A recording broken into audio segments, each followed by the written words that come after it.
LongShots TV. I am the Rhino, and welcome in for a special edition. Going to talk about a little tournament bracketology tonight. And alongside me, as always, is the right side, Mr. Donnie RightSide. How you doing, Donnie? Doing good, Rhino. Good to be on the show tonight. Little late night hoops action. I'm playing a little bit from the bullpen tonight. Got the hoodie on, trying to overcome the cold, but it's March Madness. We all show up to work. All right, and then we have a very, very special guest joining us tonight. It's big man on campus, none other than Jeff Nadu. How you doing, Jeff? Hey, Rhino. Good to be on with you guys tonight. Really looking forward to the show. All right. Well, what we're going to talk about tonight is just kind of an overview of the tournament bracket, how it's shaping so far, and what is yet to shape. And we can get it started off with the top 16 as we have. Guys, the number one seeds, we have Villanova, Kansas, North Carolina, Gonzaga. And out of those four teams, guys, who do you think goes the deepest? What do you think there, Jeff? Rhino, I got to be honest, and if you follow me, you know this. I'm very high on Gonzaga. I think this team is, personally, I think they're the best team in the country. I think they will get to the Final Four finally for Mark Few and the boys. Mark Few is, to me, one of the best coaches in the country. What he's done with this program year after year and made them a team that was virtually unknown to year after year. But you look at this year, just something different with this team. A mix of transfers, a mix of Europeans, a mix of homegrown talent, great guard play. Williams Goss is a guy that doesn't get a lot of love nationally, but he, to me, is a top three guard in the country. Kornowski is an immovable load down low. They have two guys in Collins and Kornowski that can both play different on the block. Just really everything. There's not really many flaws with them as far as when you look at them kind of from a long-term level. The one issue obviously you have would be the schedule that they have. But, you look at who they've beaten. I mean, they have beaten, Florida, Iowa State, Arizona, St. Mary's. 3 times they beat them. This is a good team who, for whatever reason this year, they played some good teams and they've beaten them too. So I really like Gonzaga. I really think they can cut down the nets this year. Yeah, and they've got, the Collins and Kornowski, are 7 foot and 7'1" too. So, they've got some size in there. So, Donnie, do you agree with that? I mean, I like Gonzaga. I don't have them, per se, cutting down the nets just yet, but I think it's going to be the deepest run that they make. Me and Jeff go back and forth all the time. We're Gonzaga backers, back them all year long in conference, as well as backing them versus St. Mary's. The one thing I'm going to lean on there is I still want to see them against a real up-tempo team. As you saw with St. Mary's, run your offense, plotting, methodical. They hammer teams like that. I want to see them a little bit up-tempo versus the North Carolinas of the world, maybe the Kentuckys of the world, or even going up against strength on strength with Louisville. Gonzaga, to me, is a Final Four team, a very strong contender. I would still lean towards the Villanovas and the Carolinas of the world, but make no mistake about it. On a neutral court anywhere, Gonzaga is as deep as any team in the country. They're going to give a lot of team fits.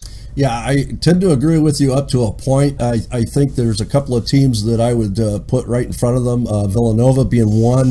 I think they're in a perfect position to challenge a repeat this year. So, Okay, number 2, guys, UCLA, Oregon, Florida State, and Louisville. Who's the strongest out of those, Jeff? I would probably say personally, I think Oregon probably. I mean, you look at them. I mean, last year they had a nice run. They didn't kind of get where they wanted to. But I mean, you look at what they've done all year. I mean, 4 top 50 wins. You really just kind of can come at you all ways. Dylan Brooks is great. Boucher, they're well coached.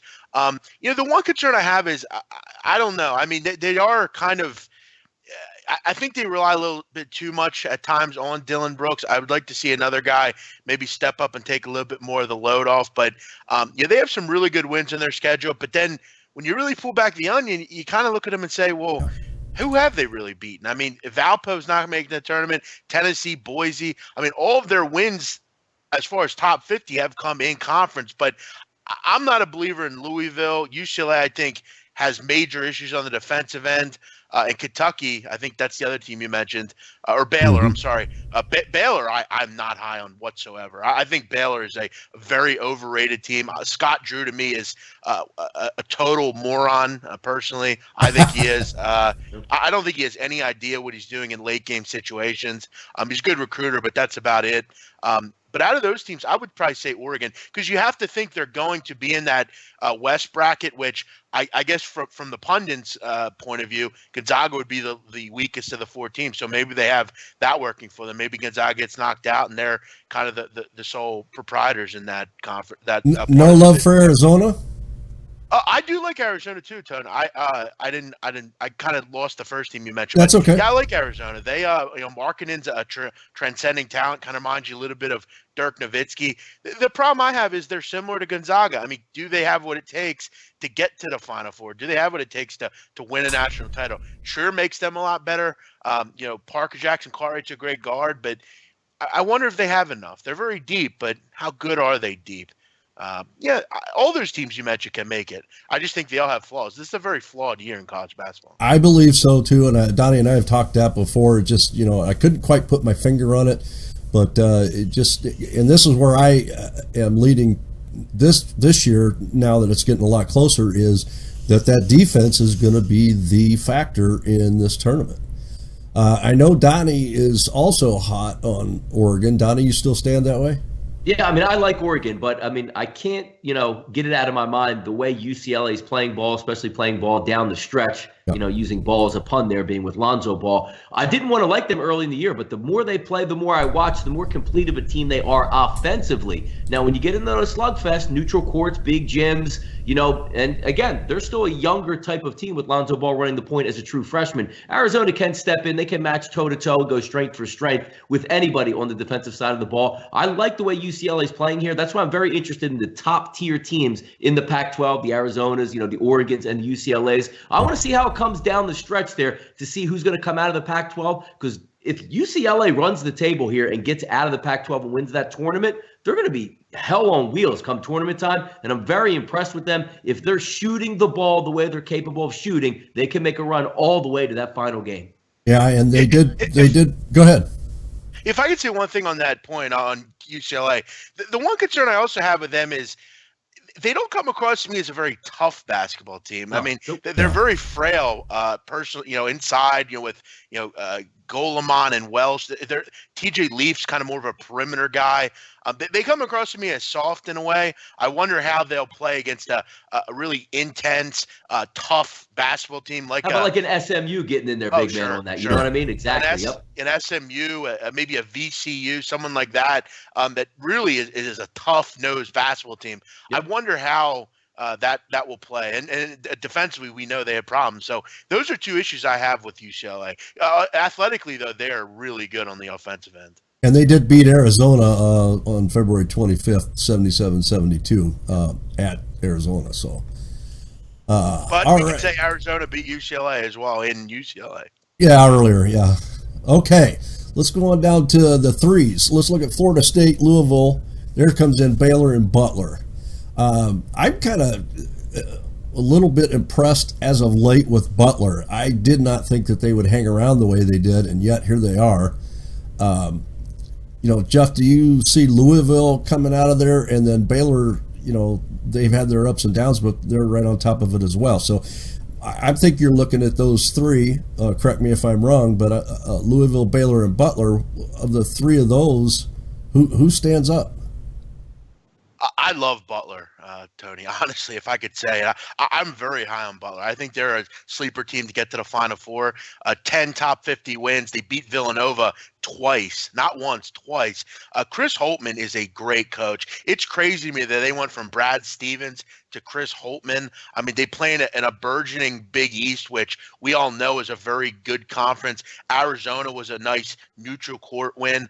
I really look at Butler and I say to myself, I just feel comfortable backing them. They don't make a lot of mistakes. They don't turn the ball over. Strength of schedule is very high. RPI is very high. They're really kind of the dazzling team you look for as a committee person to put them in. They're kind of on that fringe of, they were a mid-major several years ago. You remember the runs they made? I think they're really good. They don't have kind of a quote-unquote star that's going to take a game over. They just have a lot of guys that bring their lunch pail to work every day and put in 40 minutes and if need be more than that. They're a great team, really good resume, and they're well coached. They don't make a lot of mistakes. They remind me a lot of the Bo Ryan-led Wisconsin teams of recent memory. they're really well coached and play a great game of basketball. Yeah, the only knock I have on them is they lost to Seton Hall Saturday.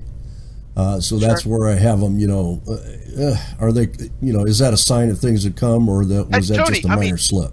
You make a good point. I mean, they do have – Indiana State is a bad loss. Keep in mind it was December 7th. They did lose to St. John's as well. And you're right. The Seton Hall loss is bad. Seton Hall, though, they're a tournament team, I think. They're just right on the precipice of that. But, yeah, they do have some concerning losses. That's definitely true. Do you agree with that, Donnie? I like Butler. Butler in a single game, pod type tournament game, they're going to be a tough out because they're going to run the shot clock. They're going to get the right shot. They're going to play defense. They don't foul, and they have the players that have been there, done that. Let's not forget, they beat Villanova twice this year, and they're probably going to match up with them again in the Big East, maybe the Big East final or a little bit earlier rounds, depending on the bracket. I wasn't looking exactly there. But this is a team that can take a top-level team toe-to-toe and go after them. Into this little bracket pod you gave me, Tony, FSU, I'm just not a believer. I talked about it before. If FSU had the tournament at home, they would be fantastic, back them all day. But this team on the road, they play way too many people, which during the regular season can be a good thing because they run 10 athletes out and a night basis. If you're not getting top-tier ACC teams, like, they got smashed when they went on the road against Duke. They didn't play very well when they went on the road. I believe it was Georgia Tech, big man, or Wake Forest that blew them out that one Sunday night? Georgia Tech, I believe Georgia Tech. I believe it was Georgia Tech. I think Georgia Tech, yeah. Georgia Tech just smashed them, but I'm not a believer in FSU. I do like Louisville. Pedigree is there. Overall strength is there. Guard play, down low play. I think Louisville is going to be a player here coming down the stretch. I don't really believe too much in Baylor. Baylor is what it is. I'm not high on the Big 12. I think Kansas is the only real player out of there. So I'm going to lean out of those four teams, Tony, on Louisville to try to take it the distance out of those. Interesting. The way you were started that off, Donnie, I thought you were going a different route there, but I know you and I have talked before, and I know you liked Louisville, so interesting to see where you were going with that. Okay, and the number 4s, Cincinnati, Florida, Purdue, and Duke. Guys, there's not one single team in this group that I like at all to make it past the first round, believe it or not. Donnie, what do you think? Give me Cincinnati. Don't pick on my Cincinnati Bearcats, Tony. You like to do that to me. Cincinnati and Dayton always hold a special place in my heart, and I do think Cincinnati is going to make it to the Sweet 16. Just that scrappy, gritty, senior-laden guard play team. I like the way that plays coming into tournament time.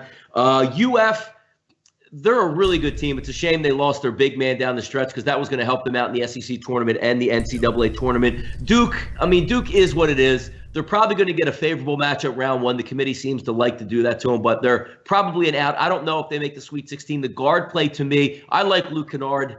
He can play, but Frank Jackson is coming on a little bit better than I thought he was a couple weeks back, but he's not going to be enough. You need stellar guard play in order to move on out of that bracket there. I like Cincinnati getting to the Sweet 16, but other than that, I'm not too high on any of these guys. Okay, that's my thoughts exactly. So, guys, let's talk about this just for a moment from a betting standpoint. And we're all handicappers and we pick and choose our moments and our teams. But if you're addressing the general bettor about these top 16 teams, because we know that they're all going to be looking at them, where do the dangers lie? First of all. And where can you find the value, second of all? Jeff? Well, I think that the dangers are not doing your homework. You obviously all of us do our homework, and I myself, kind of immerse myself in this for months on end. And I think this is where homework does the job for you. I'll say this here, and I think Donnie can agree. The 12, 13, 14, and 15 seeds, this is probably the strongest year I've seen in recent memory of those teams. They are really good mid-major teams. I personally think they are. I don't know how the public will vie with that. But, you definitely got to make sure you're doing your homework and saying, well, and that's why the general public makes this an amateur hour at a lot of points. They just bet on teams just because, they're playing, NC Central or someone like that. They don't do a lot of homework. And again, we're not looking, straight up, okay, but they have to cover the number for you to win. I think there's a lot of amateur hour stuff where people just don't do enough homework. A team that you obviously have to look at, SMU. They've been sparkling all year against the spread. They've been a team that I've backed a lot. I think they're a team that will continue to cover numbers. long term, I don't know if we'll talk about them in this show, but I've mentioned I really believe they can get to the Final Four. They're really good starting five. But yeah, I would just say to a person starting out or something like that, make sure you're doing your homework. And if you're not, find someone that does, because you can get chewed up and spit out in this tournament if you're laying a lot of chalk and doing that sort of thing. Yeah. You're going to get carved up. Especially in the early rounds. Donnie, same question. Sure.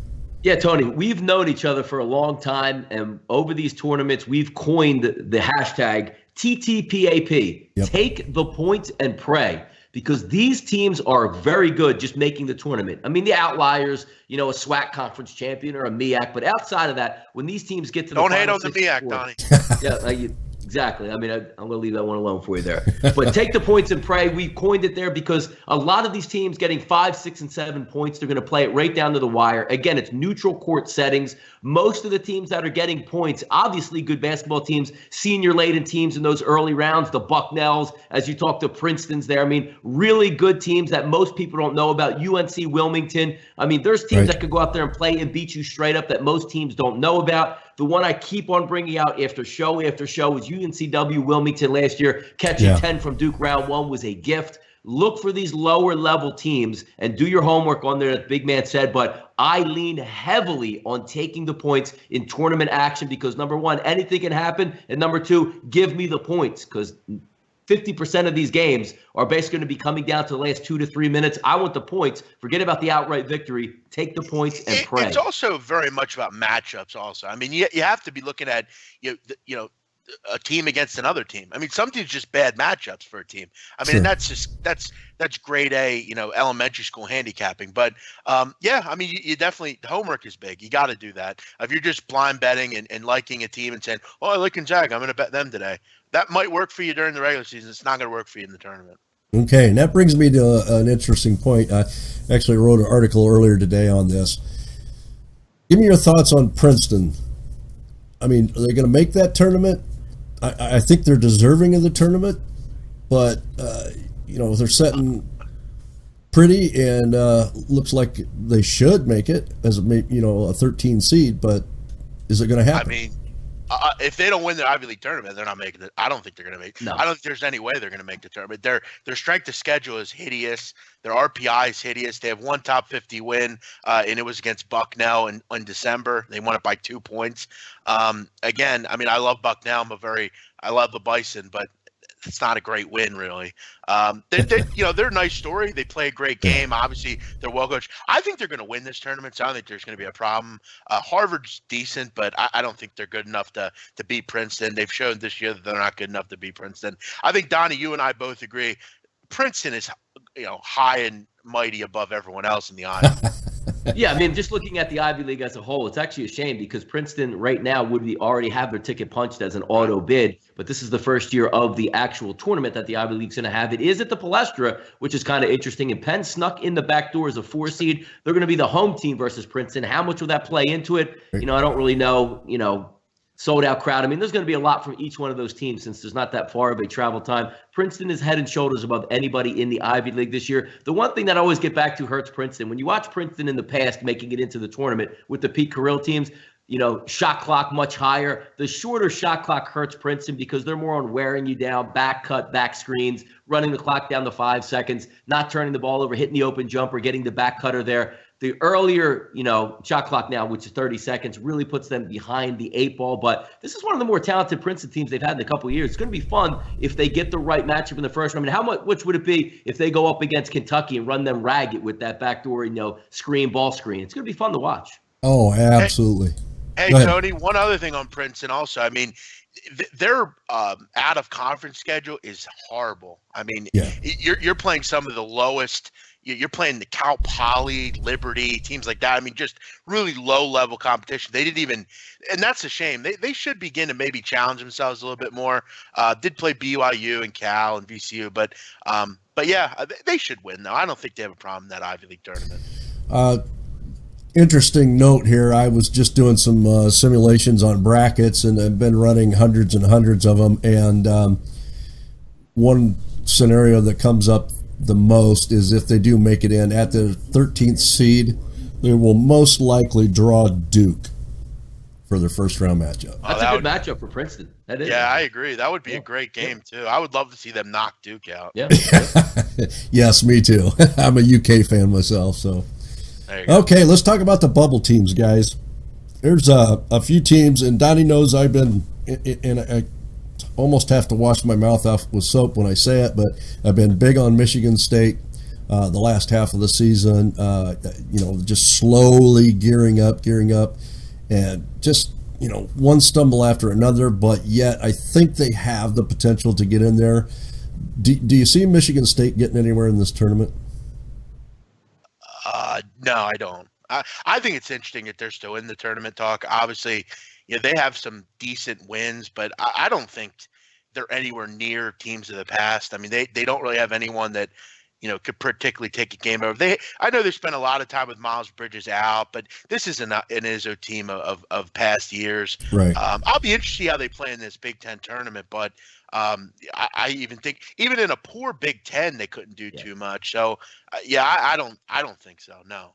Okay, Donnie? Tony, I think they're on the outside looking in, but once again, Big Ten scheduling, Big Ten opponents to the rescue here. Right. Can they make a run in this tournament? Absolutely. There's 5 or 6 teams that can win the Big Ten. This isn't a runaway where they're going to run into a Louisville, a Carolina, or, a top flight team. I mean, they're going to run into Purdue. I mean, that's not exactly a blue blood, tried and tested team. I know Purdue's the best team in the Big Ten, but how much does Purdue really want to win this? They're already in the tournament. They're not going to get a one-line seed. They're not going to improve that much. I think one of these outlier teams is going to have a good shot to win it, and I think Michigan State is going to benefit from a low Big Ten. Do I think they can win the Big Ten? Personally, no, but they have as good a shot as any one of those outliers to come up and sneak from behind.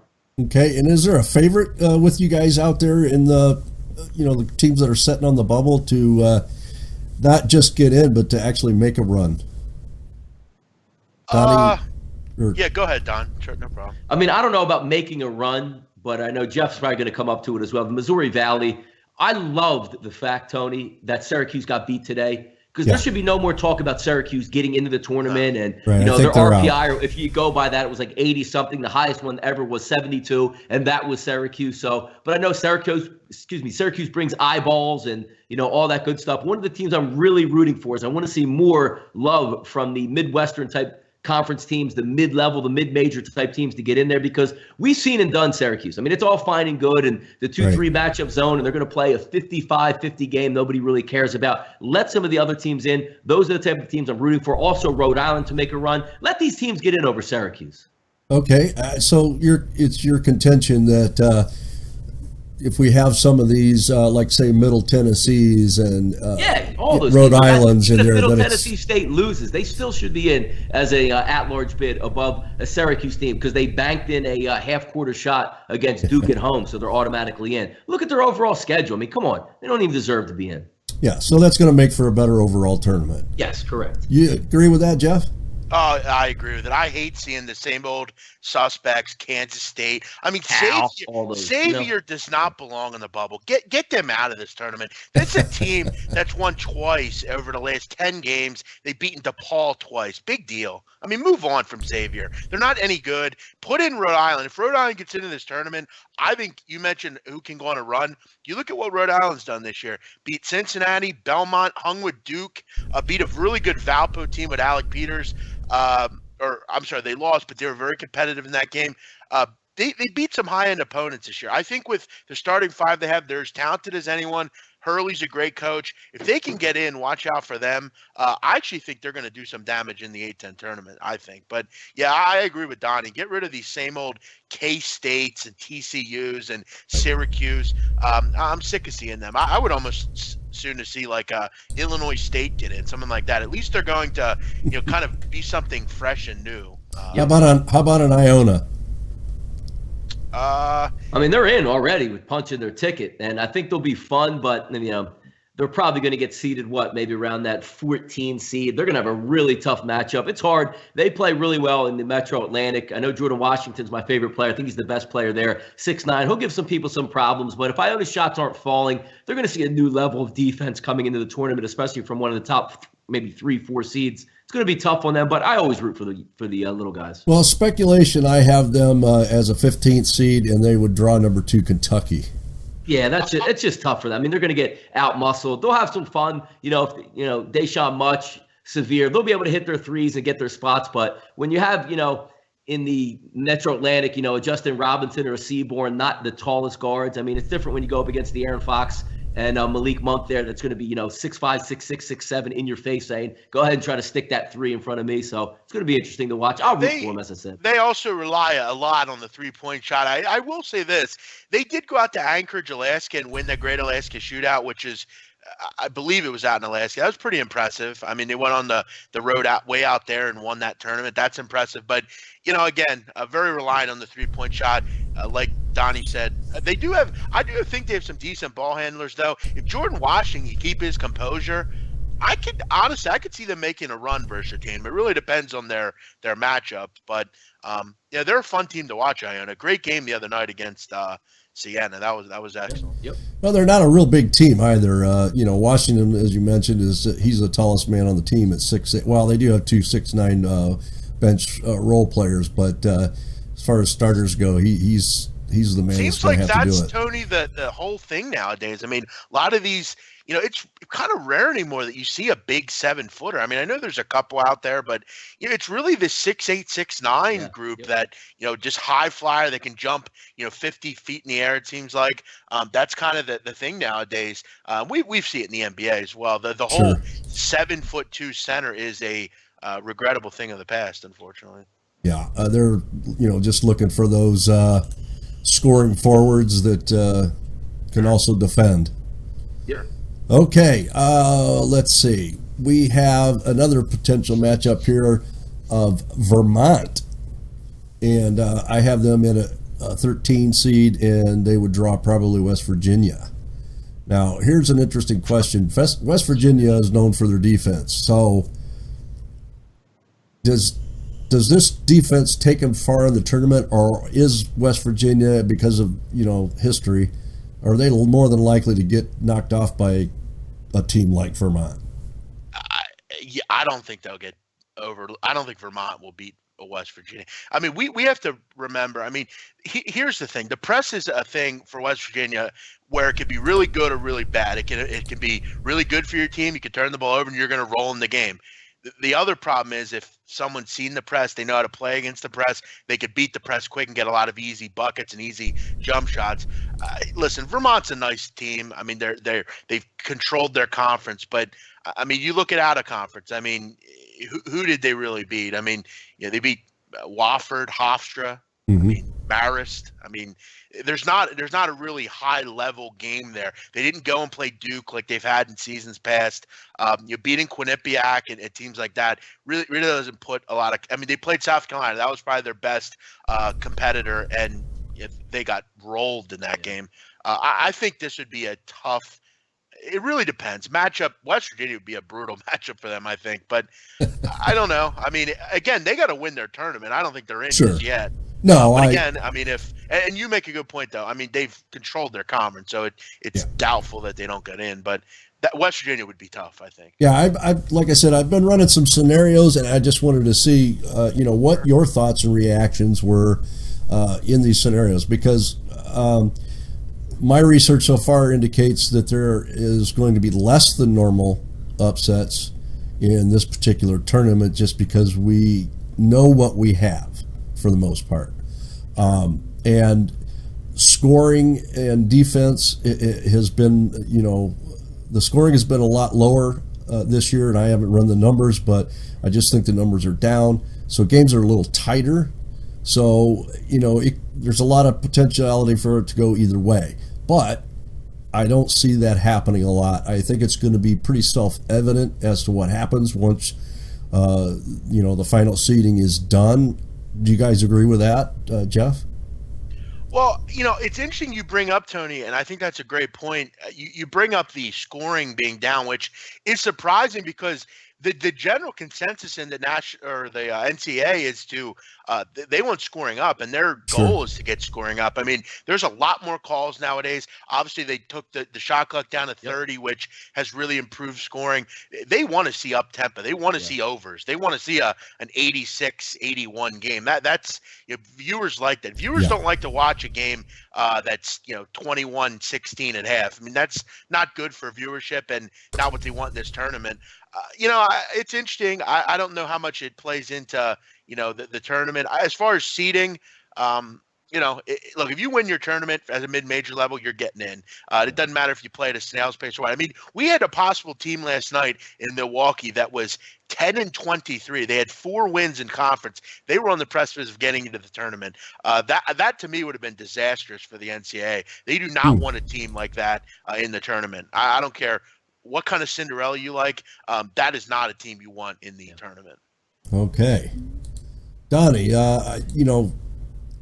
we've had our discussions as far as, the ifs and the ands and the buts, but do you see anything out of the ordinary at this point, coming down the road as far as any unexpecteds being in there? No, you're going to get your normal 12-5 seed upsets. I mean, that's just what happens. But Heading into this tournament, I think the good part is there's a lot of teams that can actually win this tournament. Maybe a good 10 teams. Depends on if they get hot or they're playing well. That's going to be a lot more fun. It's going to be a lot of more bracket shifting, a lot of bracket movement. The bubble is very weak this year. So I think, some teams that normally would have gotten in or got bumped off that line in the past are going to get in this year. I just hope to see a little bit more mid-majors because, again, nobody really wants the mid-majors to go far because you want to see the big boys clashing in the top 16. But it is fun to see a mid-major make it to the Sweet 16 to see how they can hang with an Arizona, a UCLA, a Duke, or something like that. That is a lot of fun. But I look for a really good Elite 8, Sweet 16 type field where if you get hot, you can really make a run in this one. Okay. All right. Let's go one last thing here real quick.